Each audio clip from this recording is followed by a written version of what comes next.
এইবারে ছেলেকে বার করে দেবে না কি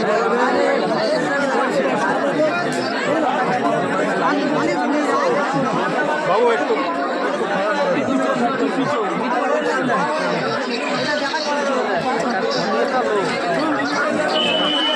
ছেলে গেলে বড় বার করছো না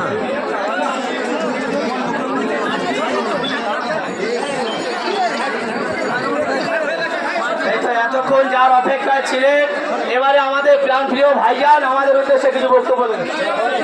এইদিকে সবাই চলে এসো, সামনের দিকে চলে এসো বাবা।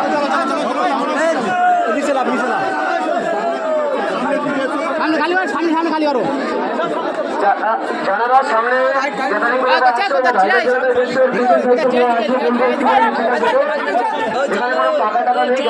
একটুখানি সাইড হলে একটু হাওয়া আসতো। আর দ্বিতীয় কথা হলো আমরা আমাদের প্রাণপ্রিয় ভাইজান আমাদের নলমুড়ে ঘুরতে এসছে, আমরা আমাদের প্রাণপ্রিয় ভাইজানকে আমরা একটি ফুলের মোমবাতি দিয়ে বরণ করে দেবো। ভাইজানকে বরণ করে দেবো মুহাদ আলী মোল্লা আমাদের বাবু ভাইজানকে একটি ফুলের তবে বরণ করে দেবো। সবাই করে হাত তুলে দেবো এবং আমাদের নলমুড়ে আমাদের প্রান্তীয় ভাইজান এসছে, আমরা আমাদের ভাইজানের মুখ দিয়ে আমরা কথা শুনবো। সবাই চুপচাপ থাকবেন, ভাইজান কথা বলবেন, আমরা সবাই শুনবো। আমরা এইমাত্র মাইক্রোফোন ভাইজানের তুলে এসছি।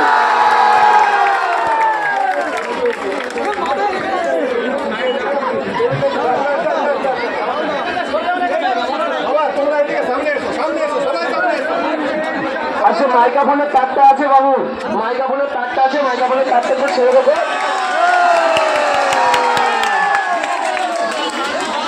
আপনারা সামনের দিকে চলে আসেন, সামনের দিকে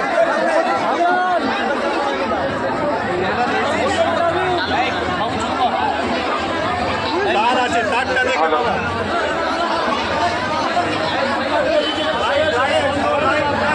জনসংযোগ তো জনসভা হয়ে গেল ভাই।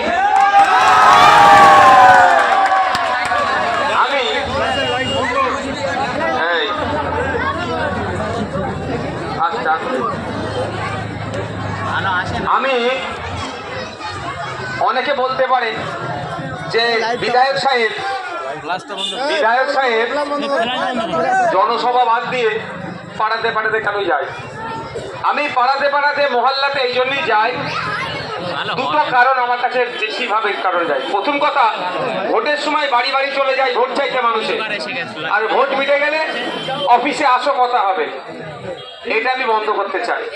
আমি আগামী দিনে চাই, আজ ইচ্ছা আপনারা যদি সাথ দেন, দুয়ারে সরকার ছিল, পাড়ায় এখন সরকার নেমেছে, একটু আপনারা শক্ত হাতে দাঁড়ান, কারো কথায় কর্ণপাত না করে ভরসা আমাদেরকে করুন। অফিসারকে আপনাদের বাড়ির সামনে দাঁড় করিয়ে দেবো, এমএলএ থেকে বাড়ির সামনে,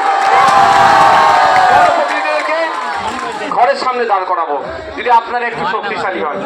দেখতে পাচ্ছেন না, যখন বিধায়ক পাড়ায় পাড়ায় যাচ্ছে তখন পাড়ায় সমাধান চলে আসলো, মানে অফিসার ব্লক ছেড়ে এখন পাড়ায় নেমেছে। আর একটু আপনারা শক্তিশালী হন, অফিসারকে আপনার বাড়ির দরজার সামনে হাজির করিয়ে দেবো। আমি এই জন্যই আপনাদের কাছে আসি। আপনাদের চাওয়া পাওয়া থাকতে পারে একজন নির্বাচিত জনপ্রতিনিধির কাছে। আমি যদি শুধু বলি আমি যদি আপনাদের বলি আমার অফিসে আসতে দেখা হবে মাঝরাইটে অফিসে, দুটো শ্রেণীর মানুষ একদম যেতে পারবে না। একটা হচ্ছে মহিলারা, খুব বেশি যেতে পারবে না, আর বয়স্ক লোকেরা।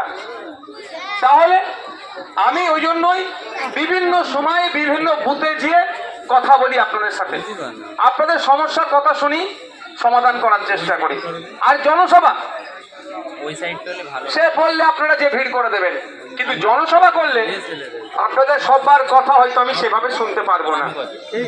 সেই জন্য আমি আপনাদের কাছে চলে আসি, যেখানে বুথে আসি 200-400 মানুষ, 300-500 মানুষ থাকে, তাদের সমস্যাগুলো শোনার চেষ্টা করি এবং সমাধান কিভাবে হবে সেটা তৎক্ষণিক চেষ্টা করি। অন্যথায় কিভাবে সমাধান করা যায় সেই রাস্তাও আমি বলে দিচ্ছি। এতে অনেকের অসুবিধা হচ্ছে, কার জ্বালা লাগলো দেখার দরকার নেই। ভোটের সময় তুমি কাকা, মামা, মাসি, পিসি, ঠাকুমা, দাদি বলে ভোটটা নেবে, আর ভোট মিটে গেলে অফিসে যাবে, তারপরে তোমার কাজ হবে। এই যে সিস্টেম আমি ভাঙার জন্যই বুথে বুথে চলে আসি, মানুষের দ্বারে দ্বারে আমি পৌঁছে যাই।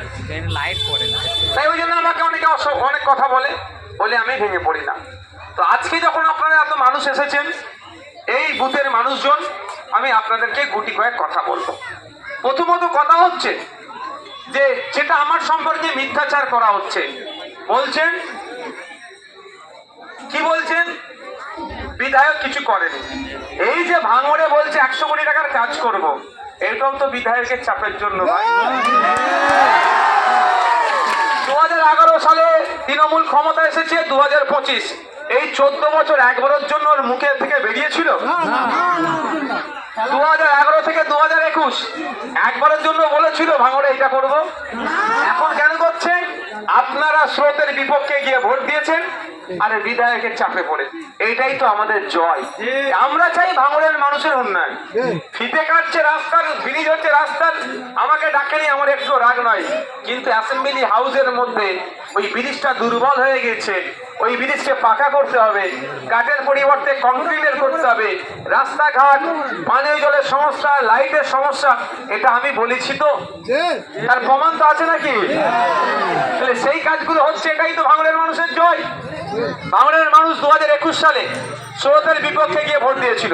একদিকে বিজেপি নাকি চলে আসবে, দেশ থেকে তাড়িয়ে দেবে, অপরদিকে তৃণমূল বলেছিল আমি আগলে রাখবো, গল্প শুনিয়েছিল।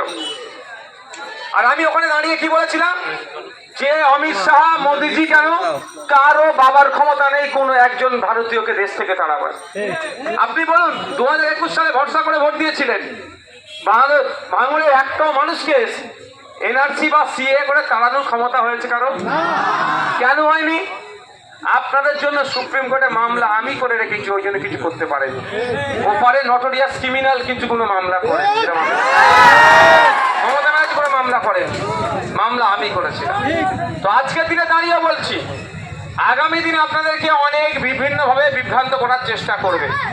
2021 সালে বিভ্রান্ত করেছিল কি বলে? আস্তে আস্তে আস্তে, এই আস্তে, এই তোমরা কথা বলবে না, এখানে আমাদের প্রশাসনের লোকেরা আছে, কথা বলে নেবে। হ্যাঁ, তোমরা একদম কথা বলবে না, আমার বক্তব্য ব্রেক হয়ে যাবে দিকে। তো 2021 সালে কি বলেছিল? বিজেপি চলে আসবে। এই বলার পরে আমার অনেক মায়েরা, অনেক বাপেরা ভোট দিয়েছিল, এই আমাদের ভালোবাসতো, কিন্তু বিজেপি চলে আসবে এইভাবে তৃণমূলকে ভোট দিয়েছিল, যেটা 83,000 ভোট পেয়েছিল। আমার বিশ্বাস এই 2021 থেকে 2025 এই 4 বছরে তৃণমূলের আচরণ, তৃণমূল আর বিজেপি যে আলাদা নয়, দুটোই আরএসএস এর সন্তান। বিজেপির গর্ভে তৃণমূলের জন্ম, তৃণমূলকে লালন পালন করে বড় করেছে বিজেপি, এটা কি দিনের আলোর মতো পরিষ্কার হয়ে গেছে।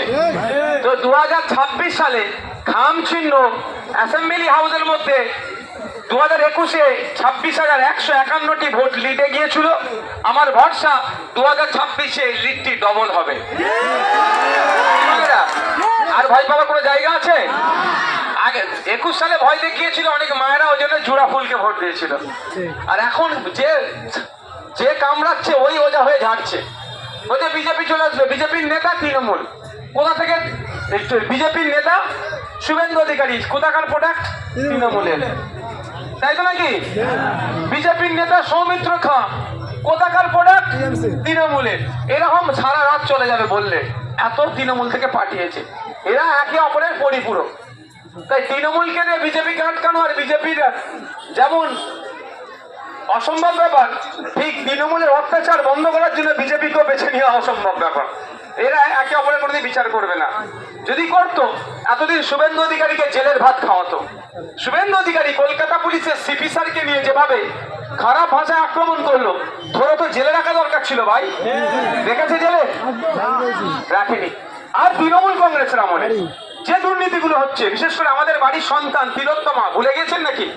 আরজিকর হসপিটালে ওই ডক্টর ম্যাডাম, তাকে যারা রেপ করলো, খুন করলো, রেপ করলো, সিবিআই সে মামলাটা দেখছিল। মামলার অর্ধেক কোন জায়গায় মামলা আছে আমরা ভালো করে জানি।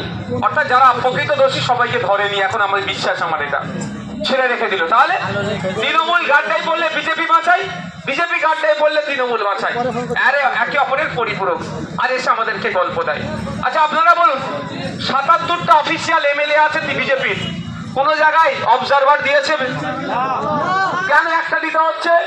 ওই ৭৭টার থেকে বেশি ভাঙর বেশি কাজ করছে বলে। ভাঙর একটা দিয়েছে, ওদের ৭৭টা, আর বাকি মিলিয়ে ২৯৩টা একদিকে জানা হচ্ছে, এক ভাঙর ওদেরকে তার থেকে বেশি করে দেখিয়ে দিচ্ছে। সেই জন্যই অবজারভার দিয়ে বিভিন্নভাবে আটকানোর চেষ্টা করা হচ্ছে।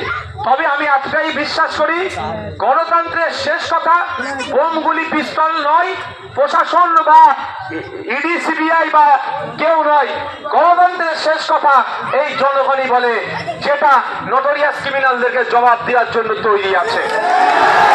নাকি মারা এবার আরো বেশি জবাব দেওয়া হবে তো নাকি? অনেক অন্যায় করছে, ওবিসির নামে ভাওতাবাজি হচ্ছে। ওবিসিটা কি? আদার ব্যাকওয়ার্ড ক্লাস হিসাবে তৈরি করা হয়েছিল মুসলিম সমাজের মধ্য থেকে, হিন্দু সমাজের মানুষদের মধ্য থেকে। OBC A, OBC B. OBC A 10% সংরক্ষণ, ওবিসি বি তে 7% সংরক্ষণ। এটা করে পিছিয়ে বর্গে যে হিন্দু মুসলমান যারা আছে তাদের শিক্ষা, চাকরিতে, বিভিন্ন ক্ষেত্রে সংরক্ষণের জন্য নতুন যে ওবিসি তৈরি করেছে, সেই ওবিসিতে সংখ্যালঘু মুসলমানদের কেন ধ্বংস করে দিয়েছে। এই বিচারিতা বন্ধের জন্য নোটোরিয়াস ক্রিমিনালদের মুখে একটাও কথা নাই। আর আমরা বলছি এই লিস্ট প্রত্যাহার করতে হবে। আমরা বলছি না সমস্ত মুসলমানকে ধরে ওবিসির মধ্যে ঢুকিয়ে দাও, তার আমি পক্ষপাতী নয়। আমাদের বক্তব্য হচ্ছে, আমরা যেটা বলছি যে the West Bengal commission for backward classes act যে আইন আছে, সম্ভবত 1993 সালে বা 1991 এর আইন, সেই আইন অনুযায়ী নর্মস কন্ডিশন মেনে প্রপার সার্ভে করে যাদেরকে ইনক্লুড করার দরকার তাদেরকে ওবিসি এ, ওবিসি বিতে ইনক্লুড করা হোক। আপনি প্রপার সার্ভে করলেন না, শেরশাবাদিয়া থেকে শুরু করে অনেক জনগোষ্ঠীকে এ থেকে বার করে আপনি বিতে ঢুকিয়ে দিলেন। মানে কি?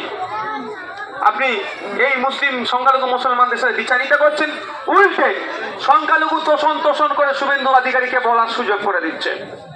একদিকে তো উপকৃত হচ্ছে না, অপরদিকে আপনি আরো আমাদেরকে প্রশ্ন সম্মুখীন করে দিচ্ছেন। উল্টো আমি কি দেখছি, এই দলিতদেরকে খুব ভালোবাসে, আদিবাসীদেরকে খুব ভালোবাসে, ভালো কথা, কিন্তু ফেক এসটি এসসি সার্টিফিকেটের রমরমা। সারা পশ্চিমবাংলাতে 1 কোটি আদিবাসী হয়তো নাই, কিন্তু 1.5 কোটি অলরেডি আদিবাসী এসটি সার্টিফিকেট দেওয়া হয়েছে। তাহলে বাকি 50 লাখ কারা পেয়েছে? নন এসটিরা কেন পাবে? এর বিরুদ্ধে আমাদের লড়াই সংগ্রাম চলছে। এই জন্যই নওশাদ সিদ্দিকীদেরকে আটকাতে হবে, আইএসএফকে আটকাতে হবে। বন্ধুগণ, আজকে আমি উপস্থিত হয়েছি একজন জনপ্রতিনিধি, বিধায়ক হিসাবে। কারণ 2-4 কথা, দুঃখের কথা আপনাদের বলছি। আমি এখানে আপনাদের কিছু সময় দেব। আপনাদের অভাব, অভিযোগ, চাওয়া পাওয়া আপনি আমাকে বলতে পারেন। তৎক্ষণিক আমার এখতিয়ারের মধ্যে হলে সেটা আপনাদেরকে আমি জানাবো। অন্যথায় কিভাবে সমাধান করা যায় সেটা যদি এখনই বলা যায় বলে দেবো। আর না হলে আপনাদের সমস্যার কথা আমি নোট করে পরবর্তীতে যারা বিশেষজ্ঞ আছে এই বিষয়ে তাদের সাথে কথা বলে সমাধানের কাজ করব। এটা আমি করে যাচ্ছি। এইটা ক্ষেত্রে কে আইএসএফ, কে তৃণমূল, কে সিপিএম, কে কংগ্রেস আমার কাছে ম্যাটার করবে না। কারণ আমি যখন কন্টেস্ট করেছি তখন সংযুক্ত মোর্চা তথা আইএসএফ এর একজন আমি ছিলাম। এখন কিন্তু আমি কোনো পার্টির নয়, এখন আমি ভাঙড়ের মানুষের বিধায়ক। যে ভাঙড়ের মানুষ ভোটার চরম আমার বিরোধিতা করে তারও আমি বিধায়ক, এবং আমার মা বাপ যারা সেখানে উপস্থিত হয়েছেন তাদেরও আমি বিধায়ক। আপনাদের মনে আছে রাজ্জাক খাঁকে যখন খুন করলো, আমি তখন কি বলেছিলাম? ওর পরিবার যদি চাই ওর হয়ে আমি আইনি লড়াই করব। কিন্তু রাজ্জাক খাঁর রাজনৈতিক পরিচয় কি? নিশ্চিতভাবে আইএসএফ না, উনি একজন তৃণমূলের নেতৃত্ব, অঞ্চল লেভেলের নেতৃত্ব, ব্লকের একজন অন্যতম নেতৃত্ব। তারপরও আমি কি বলেছিলাম? আমি বিধায়ক হিসাবে রাজ্জাক খাঁর পরিবার যদি চাই আমি আইনি লড়াই করব। আর আজকেও বলছি, রাজ্জাক খাঁর পরিবারের সাথে বিচারিতা হচ্ছে।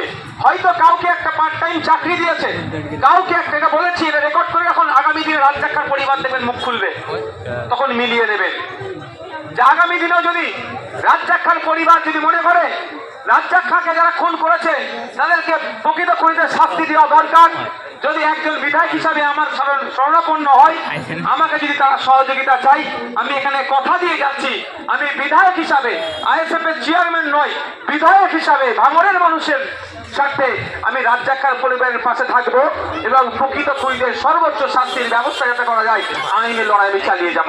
এটা হচ্ছে একজন জনপ্রতিনিধির কাজ। এবার আপনাদের এলাকায় কিছু জনপ্রতিনিধি আছে, ওই তুমি আমাকে ভোট দাওনি, তুমি এ করোনি, তোমাকে কেন আমি পরিষেবা দেবো, সে আইন বহির্ভূত কথা বলছে, সে সংবিধান বহির্ভূত কথা বলছে। আমি মনে করি সে দেশের তৈরি ছাড়া কিছু নয়। কারণ যখন কন্টেস্ট করা হয় তখন নির্দিষ্ট দলের যে নির্বাচিত হয়ে যায়, যদিও তো পঞ্চায়েত নির্বাচনে কি করেছেন ওনারা আমরা ভালো করে জানি, তবে এটার একটা শেষ আছে। ভাববে না যে আমার সাম্রাজ্য চিরস্থায়ী, ক্ষণস্থায়ী, আগামী দিন পাশা উল্টাবে।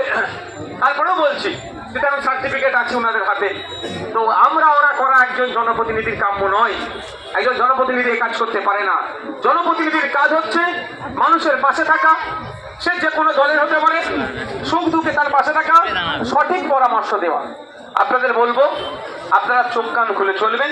কাকে কান নিয়ে চলে গেছে বলে কাকের দিকে তাকাবার প্রয়োজন নাই। নিজেরা কানে হাত দিয়ে দেখুন যে কান নিয়ে আছে না নাই, সত্যি পালিয়েছে। সময় এসেছে রুখে দাঁড়াবার। একটা আমরা কঠিন সময়ের মধ্যে দিয়ে চলছি। একদিকে বিজেপি সাম্প্রদায়িকতা ছড়াচ্ছেন, হিন্দু মুসলমানের মধ্যে বিভেদ তৈরি করার কথা বলছেন, আর অপরদিকে তৃণমূল দুর্নীতি করছে। এই দুই শক্তি মিলে আমাদেরকে পিছিয়ে মারার চেষ্টা করছে। আপনি যখন ভালো কিছু চিন্তা করতে যাচ্ছেন, আপনি মুসলমান, আপনাকে বিজেপির ভয় দেখানো হচ্ছে। আপনি হিন্দু, আপনাকে হিন্দু হিন্দু ভাই ভাইয়ের গল্প শোনানো হচ্ছে। কিন্তু প্রকৃত অর্থে দেখুন, আজকে 25,000 প্রাইমারি স্কুল বন্ধ হয়ে গেছে সারা রাজ্যে। ওখানে হিন্দু ছেলেও পড়ে, মুসলমানের ছেলেও পড়ে, দলিতের ছেলেও পড়ে, আদিবাসী ছেলেও পড়ে। আর কারা পড়ে? গরিব ছেলে মেয়েরা সরকারি প্রাইমারি স্কুলে পড়ে। তাদের কথা ভাবুন, 25,000 স্কুল বন্ধ হয়েছে। ক্ষতি কারা হচ্ছে? গ্রামের মানুষজন ক্ষতিগ্রস্ত হচ্ছে। একজন বিজেপির ভয় দেখাচ্ছে আর অন্যজন তৃণমূলের ভয় দেখাচ্ছে, কিন্তু মধ্যখানে গরিব পরিবারগুলো ধ্বংস হয়ে যাচ্ছে। তাই সময় এসেছে আওয়াজ তুলতে হবে যে প্রাইমারি স্কুলগুলো চালু করতে হবে। এই 50,000, ন্যূনতম 50,000 ইমিডিয়েট প্রাইমারি স্কুলে শিক্ষক নিয়োগ করতে হবে। মাদ্রাসায় টিচার নয়, স্কুলে টিচার নয়, সরকারি পরিবহন গণপরিবহন ব্যবস্থা ধ্বংস হয়ে যাচ্ছে। হসপিটালে গেলে ঔষধ নয়। এর বিরুদ্ধে আমাদেরকে লড়তে হবে, কিন্তু এই লড়াটা যাতে দুর্বল হয়ে যায় সেই জন্য বিজেপি সাম্প্রদায়িক ইস্যু তৈরি করছে। আইএসএফকে তৃণমূল কখনো বিজেপির দালাল, তো কখনো আপনার মুসলমানদের দল বলে দেখে দেওয়ার চেষ্টা করছে। এর বাইরে বেরিয়ে আসতে হবে, মানুষের জন্য কথা বলতে হবে। আপনারা বলুন কিভাবে সমাজের পশ্চিম বাংলায় নারী নিরাপত্তা কোথায় আছে? এত মা আছে। এই কদিন আগে রামপুরহাটে আমার এক আদিবাসী ক্লাস 9-এ বোনকে তাকে ধর্ষণ করে টুকরো টুকরো করলো। সাহস পাচ্ছে কোথায়? গতকালকে দুর্গাপুরে মেডিকেলেতে, আজকে ওখানে একটি মেয়েকে মেডিকেলে পড়ছিলেন, একটি মেয়েকে ধর্ষণ করা হলো। কেন? সাহস পাচ্ছে কোথায়? কিছু হলেই পুলিশের নামে আমরা দোষ দিই, কিন্তু আপনাদের জেনে রাখতে হবে পুলিশে প্রায় 2.5 লক্ষ শূন্য পদ। কত? 2.5 লক্ষ শূন্য পদ। তাহলে এত থানা বাড়িয়ে দিচ্ছেন মমতা ব্যানার্জি, কিন্তু পুলিশও তো দেওয়া দরকার। SI short, ASI short, constable short, lady officer short, সব সংখ্যায় কম। একটা পুলিশকে 16 ঘন্টা 18 ঘন্টা ডিউটি করতে হচ্ছে, আর কিছু হলে পুলিশের নামে দায় ঢেলে দিচ্ছে। বকলে আপনারা জানেন কজনকে খুন করেছিল, ওখানে কি বলেছিল যে আপনার পুলিশ যদি যথাসময়ে চলে আসছে ঘটনা ঘটতো না, সেখানে পুলিশের নামে দোষ। কিন্তু এই পুলিশকে আসতে দেয়নি কে? এই তৃণমূলের নেতারা। তাই মা বাপেরা বলবো, এখন বিজেপির ফাঁদে পা দেবেন না, তৃণমূলের ফাঁদে পা দেবেন না। বিজেপি হিন্দু মুসলমানের রাজনীতি করতে চাইছে, আর তৃণমূল এই রাজনীতিতে রুখতে শিখতে চাইছে। আমাদের আওয়াজ তুলতে হবে, আমরা হিন্দু মুসলমান বুঝি না। দিনের শেষে আমার স্বামীটা মার্কেটে গিয়েছে, যে কাজে গিয়েছে, দুটো পয়সা নিয়ে বাড়িতে ফিরছে, তো বৈধ পন্থা অবলম্বন করে এটা দেখতে হবে। আমাদের দেখতে হবে যে আমার বাচ্চাটা সরকারি প্রাইমারি স্কুলে গিয়ে সঠিক শিক্ষা পাচ্ছে কি পাচ্ছে না। আমাদের দেখতে হবে সরকারি স্বাস্থ্য কেন্দ্রে গিয়ে আমি পরিষেবা পাচ্ছি কি পাচ্ছি না। আমাকে দেখতে হবে সরকারি গণপরিবহন ব্যবস্থা ঠিক আছে না নাই।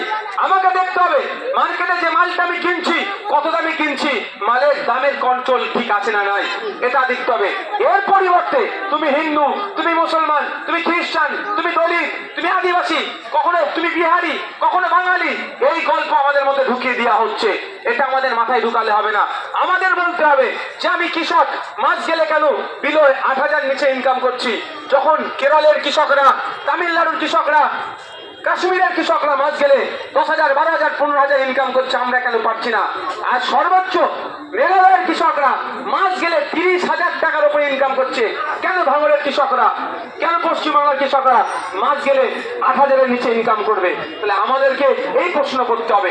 ওরা চাইবে আপনি আমি হিন্দু মুসলমানের প্রশ্ন করি, আর আমরা এই হিন্দু মুসলমানের এই খেলার মধ্যে না পড়ে হিন্দু মুসলমান নির্বিশেষে আমরা আওয়াজ তুলব কি, যে আমাদের অধিকার আমাদের বুঝিয়ে দিতে হবে, আমাদের মৌলিক অধিকার আমাদের বুঝিয়ে দিতে হবে।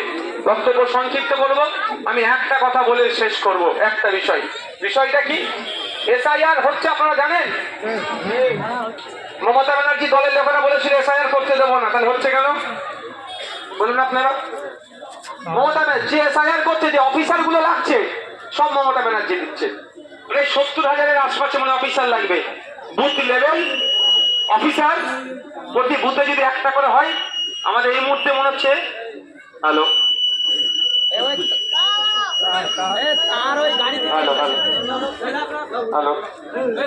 প্রতি বুথে একটা করে অফিসার লাগবে। 70,000-এর মানে 78, এক্সাক্ট ফিগার মনে আসছে না, বুথ 70,000-এর মতো বুথ আছে। তাহলে 70,000-এর মতো বুথ থাকলে কত অফিসার লাগবে? অফিসার কে দিচ্ছে? মমতা ব্যানার্জি দিচ্ছে। আর কি বলছে, আমি এসআইআর হতে দেবো না। এই বিচারিতা নয়। আমি একটা কথা বারবার বলেছি, আজকেও বলছি, আতঙ্কিত হবেন না। আতঙ্কিত হলে কি সমাধান হবে সমস্যা? এরা আপনাকে সমস্যা ফেলার চেষ্টা করছে, আপনাকে আমাকে সজাগ থাকতে হবে। আচ্ছা বলুন, এই মোড়ে যদি বলে বাঘ চলে এসেছে, সবাই ঘরে গিয়ে দরজা দিয়ে দিলে বাঘ কি চলে যাবে? বাঘকে তো নিয়ে আসা হয়েছে আপনাকে খাওয়ানোর জন্য। শুভেন্দু অধিকারী, মমতা ব্যানার্জি যুক্তি করে নিয়ে আসা হয়েছে বাঘকে আপনাকে খাওয়ানোর জন্য, বুঝতে পেরেছেন? আপনাকে কি বলছে, ঘরে ঢুকে চলে যা, আমি দেখে নিচ্ছি। বাঘকে কিন্তু তাড়াচ্ছে না।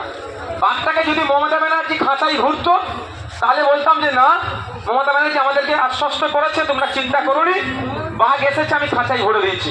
খাঁচাই ভরেছে কি? বাঘ এখানে ঘুরছেন, আপনি আমি ঘরে যে দরজায় যান, দেখেন কতক্ষণ ঘরে ঢুকে থাকবেন ভাই?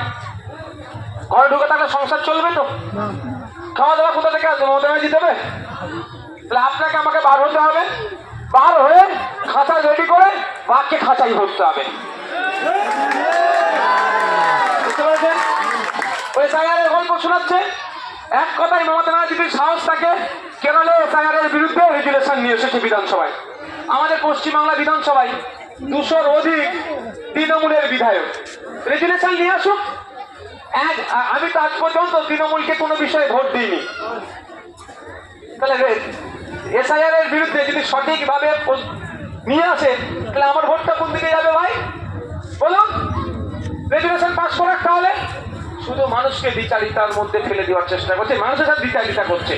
আমি আপনাদের বলবো, সজাগ সতর্ক থাকবেন, লক্ষ্য রাখবেন বুথ লেভেল অফিসারটা কে, মাথায় থাকবে তো? কে এসআইআর করছে, কোন অফিসার, আগে নাম, ফোন নাম্বার, কোন দপ্তর থেকে এসছে, কোটা খুঁজ নেবেন। দ্বিতীয় হচ্ছে নজর রাখবেন কি করছে।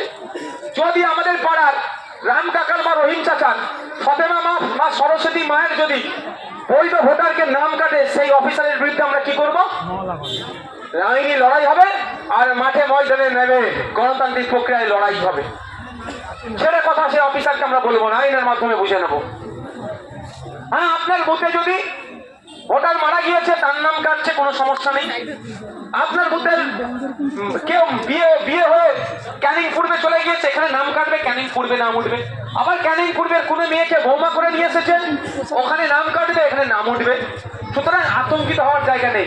এবার কেউ যদি ইচ্ছাকৃত ভাবে বৈধ ভোটারকে ডি ভোটার তথা ডাউটফুল ভোটার ঘোষণা করে, যে ঘোষণা করবে, যে অফিসার, তার বুথ ভিত্তিক তার ডিটেলসটা আপনারা নিয়ে রাখবেন।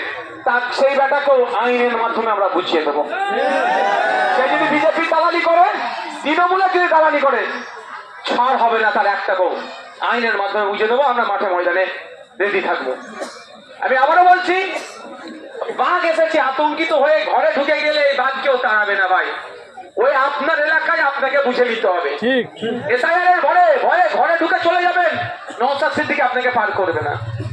আইনি লড়াই করবো আপনার জন্য, কিন্তু প্রথমে এসআইআর যে বাঘ এসেছে, খাঁচা নিয়ে আসতে হবে। তুমি ভুল করবে, খাঁচাই ভরে দেবো ধরে একটা। মাথায় থাকবে তো? অযথা আতঙ্কিত হবেন না, নজর রাখবেন। তবে আমি একটা কথা বলবো, নামের বানান আপনাদের অনেক ভুল আছে, কাগজ ঠিক করুন। আচ্ছা আমি একটা আপনাদের কথা বলি, আচ্ছা আপনার দাদুদের বাড়ি কোথায়? পাকিস্তানে, আফগানিস্তানে, বাংলাদেশে, মায়ানমারে? আপনার নানির বাড়ি কোথায়? বাংলাদেশে, আফগানিস্তানে, মায়ানমারে, শ্রীলঙ্কাতে? সবার তো এখানে। নানার বাড়ি ওখানে, দাদির বাড়ি ওখানে। আমি আগে কবর দেখাতাম, অনেকে জ্বালা লাগছে, কবরটা এখন সরিয়ে দিচ্ছি। তাহলে আপনার নানির দাদির যখন এখানে বাড়ি, আপনি ভয় পাচ্ছেন কেন? সব কাগজ আছে, নামের বানান ভুল। আমি তাও বলে দিচ্ছি, আপনি প্রমাণ, আপনি ভারতীয় প্রমাণটা আপনার কাছেই আছে। মায়েরা যারা আছো, মায়েরা, আপনারা বাপের বাড়ি থেকে আপনার পরিবারজন বিয়ে দিয়ে পাঠিয়েছে, এখন কোথায় আছে? কোথায়? শ্বশুর বাড়ি নয়। এইটাই ভুলটা আমি বলছি। আপনি আপনার বাড়িতে আছেন। কোথায় আছেন? আপনার বাড়ি এটা। এটা শ্বশুর বাড়ি আর ওটা বাপের বাড়ি। মেয়েরা কি পানির জলে ভেসে আসছে নাকি? হ্যাঁ, আমি শ্বশুর বাড়ি পছন্দ করি না, কথাটা আমি পছন্দ করি না। এটা আপনার মেয়ে বলবে আমি আমার বাড়িতে আছি। মা, আপনি আপনার বাড়িতে আছেন। এই যে বাড়িতে আছেন, জায়গাটা আপনার শ্বশুরের ছিল, আস্তে আস্তে ভাগ ভাগ করে দিয়েছে। এই রানীগাছিতে যারা আছেন, সব কার জায়গায় আছো ভাই? দাদু পর্দাদের জায়গা তো নাকি? পর্দাদের জায়গাটা কোথা থেকে পেল? কাগজ আছে তো? এবার বলুন, যদি আপনি যে ঘরে আছেন, ঘরে যদি কাগজ না থাকতো, তৃণমূল এখন যা পাচ্ছে তাই খাচ্ছে। গরু, ছাগল, ইট, ভেড়া, কুকুর যা পাচ্ছে। ভুল বলছে নাকি? মানে খাচ্ছে মানে ইট কি আর খেতে পারে? পাথর কি আর খেতে পারে? ওই খাওয়া নয়, মানে সব আমার। এবার মা, আপনি যে ঘরে আছেন, যদি কাগজ না থাকতো, তৃণমূলের নেতা এসে কি বলতো? এই বেরিয়ে যায়, এটা তোর কাগজ নিয়ে আমি দখল করবো, তাই না? করতে পারেনি কেন? আপনার কাছে কাগজ আছে। সেই কাগজটা কবেকারের জানেন? দেশ স্বাধীনের আগেকারের কাগজ। আপনি আপনার দাদু শ্বশুরের জায়গায় আছেন তো? এই বিয়ে বাড়ির গাড়িগুলো ছেড়ে দাও, ঘরকে দেরি করো না, তাদের ছেড়ে দাও।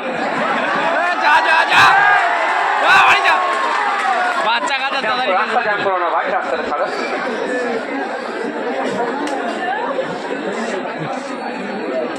তো কি বলছি, আপনি আপনার দাদু শ্বশুরের জায়গাতে আছেন তো? কিন্তু কিভাবে প্রমাণ? কাগজ আছে তো, পর্চা আছে, খতিয়ান আছে, ওটাই তো আপনার প্রুফ। আপনি ভয় খাচ্ছেন কেন? ভয় খাবে শুভেন্দু অধিকারী, ও কিন্তু আপনাকে ভয় খাওয়াচ্ছে। ভয় খাবে কে? শুভেন্দু অধিকারী।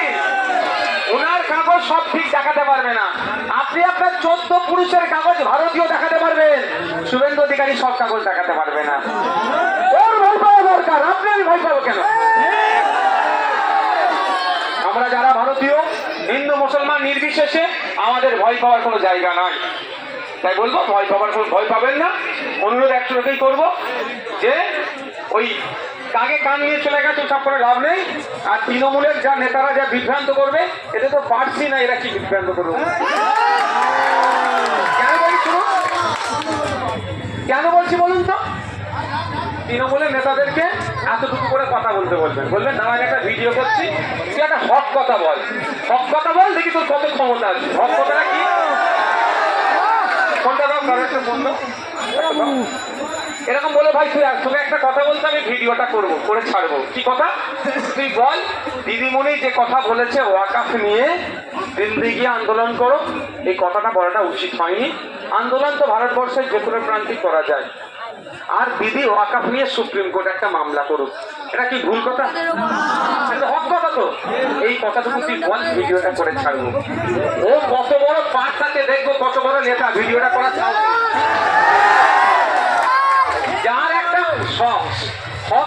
সঠিক কথা বলার সাহস নেই, সে আমার নেতা হলো? এই তো ভাড়া দেয়, এরা ভাড়া দিয়া কালকে মনে হবে একে বসিয়ে দেবে, পাশে একজনকে তুলবে। হচ্ছে না? আরাবুল ইসলাম এখন কোথায় ভাই? মার্কেটে আছে? যে আরাবুল ইসলামের হাত ধরে তৃণমূলের জন্ম হয়েছিল ভাঙড়ে, সে আরাবুল ইসলাম আজকে নেই। কেন? প্রয়োজন ফুরে গেছে। আজকে নটোরিয়াস ক্রিমিনালের একটু দরকার লেগেছে, মারামারি করতে হবে, কালকে ওর প্রয়োজন মিটে যাবে, হয়ে যাবে। তো আপনার বুথের গুলো যেগুলো আছে তাদেরকে আমি বলবো, ভাই সৌজন্যতা রাজনীতি করুন, দিনের শেষে প্রতিবেশী, এটা মাথায় রেখে রাজনীতি করুন। মমতা ব্যানার্জি নওশাদ সিদ্দিকী আসতে করতে কেউ বিপদে পড়লে এই পাড়ার লোকে ছুটে বার হবে। আরে ভাই, ভারতবর্ষের ডেমোক্রেসি এটাই। আপনারা অবাক হবেন মায়েরা বাপেরা শুনলে একটা কথা, সারা পৃথিবীতে যে সমস্ত দেশে নির্বাচন হয় না, রাজনীতি দল আছে তো, যা না আছে রাজনীতি দল, সারা পৃথিবীর রাজনৈতিক দলগুলোকে একদিকে রাখবেন আর ভারতবর্ষের রাজনৈতিক দল আলাদা দিকে রাখবেন। ভারতবর্ষের রাজনৈতিক দলের সংখ্যা বেশি। এটা আমাদের বিউটি, দেশের এটা বিউটি। মানে আমাদের দেশের এটা কি বলো মাহাত্মটাই, যে আমার দেশ এই প্র্যাকটিস করার সুযোগ দিয়েছে, সবাই ভোট দানে অংশগ্রহণ করতে পারবে, ছেলে মেয়ে সবাই, এবং যে কেউ যে কোনো পার্টি থেকে দাঁড়াতে পারবে। এটা তো গণতন্ত্র। এই গণতন্ত্র, এই ডেমোক্রেটিক যে সিস্টেমটাকে, প্র্যাকটিসটা ঠিকঠাক ভাবে করুন না। আপনার ভালো লেগেছে আপনি তৃণমূল করবেন, এর ভালো লেগেছে আইসিএফ করবে, ওর ভালো লেগেছে বিজেপি করবে, ওর ভালো লাগবে ও মানে সিপিএম করবে, ওর ভালো লাগবে অন্যান্য পার্টি করবে। এটা হচ্ছে আমার দেশের বিউটি। এই বিউটিটাকে নষ্ট করবেন না, কারণ সবার দিন সমান যায় না। আজকে যে নিচে আছে কালের ক্রমে সে উপরে উঠবেই উঠবে, আর আজকে যে উপরে আছে কালের ক্রমে সে নিচে নামবে। সুতরাং যে নিচে আছে সে কষ্ট করে উপরে উঠছে, তাকে সেই রকম আচরণ করা দরকার। আর আজকে যে উপরে আছে পুলিশের একটা অংশের সহযোগিতা নিয়ে চুরি, দুর্নীতি, আবাস যোজনার কাটমানি, বিধবা ভাতা থেকে কাটমানি, ক্ষমতার দম্ভ দেখিয়ে ওপরে বসে যে ভাবছেন সব করে ফেলেছি, কিন্তু ইতিহাসে আপনি একবার দেখুন, চিরস্থায়ীকে উপরে থাকে না, তাকে নিচে নামতেই হয়। যখন নিচে নামবেন তখন কি হবে আপনার, সেটা ভেবে ওপরে এখন সে কাজকর্ম করা দরকার। আমি শুধু একটা উদাহরণ দেবো, নিজের বড়াই করছি না। নতুন আমার সিকিউরিটি এসে গেলে না, আমার গেট খুলতে চাই, আমি আমার গাড়ির গেট খুলতে দিই না। দেখবেন অনেকে খুলতে দেয়, সে কি করছে বুঝতে বলবো না। আমি এটুকুই বুঝি, আজকে আমি এমএলএ আছি, 20 বছর পরে নাও থাকতে পারি, কালকে আমি এমএলএ থেকে চলে যেতে পারি, তাই না? তাহলে আজকে এমএলএ আছি বলে সিকিউরিটি গার্ডের গাড়ি খুলালাম, ব্যাগ ধরালাম, খুব ভালো লাগছে নাকি? কালকে কি হবে আমার? আমি কালকের কথা ভাবি, মানে আগামীর কথা ভাবি। ক্ষমতার অপব্যবহার। হ্যাঁ, সিকিউরিটি মানে আমার নিরাপত্তার দায়িত্ব তাদের, নিরাপত্তা তারা আমাকে দেবে। এই পুলিশ প্রশাসন বন্ধুরা, তাদের কাজ আমার গেট খোলা নয়, গাড়ির আমার ব্যাগ বহন নয়। আমি দেখছিলাম, মানে অতীব দুঃখের সাথে, হ্যাঁ এই একদম, আরে পুলিশ মানে কি কি তোমার বাড়ির চাকর নাকি? স্যার একটা নেতা যাচ্ছে, ছাতা ধরে নিয়ে যাচ্ছে, অসভ্য মনে করি আমি ওকে, ওর ব্যক্তিকে বেশি কিছু মনে করি না, খারাপ, মানে আমার কথা কেউ যদি খারাপ না দেখার দরকার নেই। আরে তোমার ছাতা ধরা দরকার, তুমি ছাতা ধরো, নিজের ছাতা নিজে ধরো তুমি, নাহলে একটা তুমি লোক ভাড়া করো। এটা জনগণের ট্যাক্সের টাকায় পুলিশটা চলে, এরা যারা চলছে জনগণের ট্যাক্সের টাকায়। এই মোদীর মমতা ব্যানার্জির দেওয়া টাকা নয়, বা আমি টাকা দিয়ে ভাড়া করে রাখিনি। তাহলে যদি মনে হয় আমার ছাতা ধরারই দরকার, তাহলে আমি একজন 30,000 50,000 টাকা দিয়ে লোক ভাড়া করে আমার ছাতাটা সে ধরবে, এটা আমি মেনে চলি।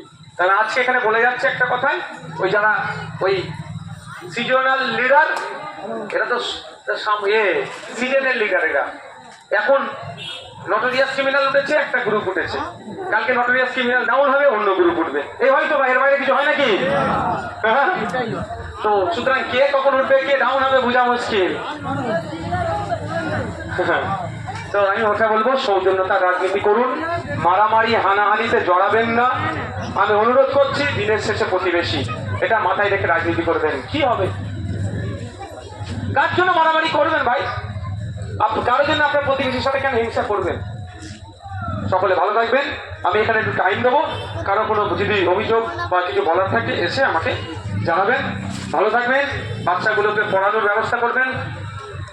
একবেলা যদি খালি পেটে থাকতে হয়, রোজায় থাকতে হয়, তাও থাকবেন, বাচ্চাগুলোকে কিন্তু পড়াবেন। এরপরও আমি একজন বিধায়ক হিসাবে আপনাদের বিধায়ক হিসাবে একটা কথা বলতে পারি, অর্থের অভাবে কারো বাচ্চা না পড়াশোনা বন্ধ হয়। একজন আমি বিধায়ক হিসাবে অন্য জায়গায় সব দেওয়ার দায়িত্ব নেওয়ার ক্ষমতা নেই।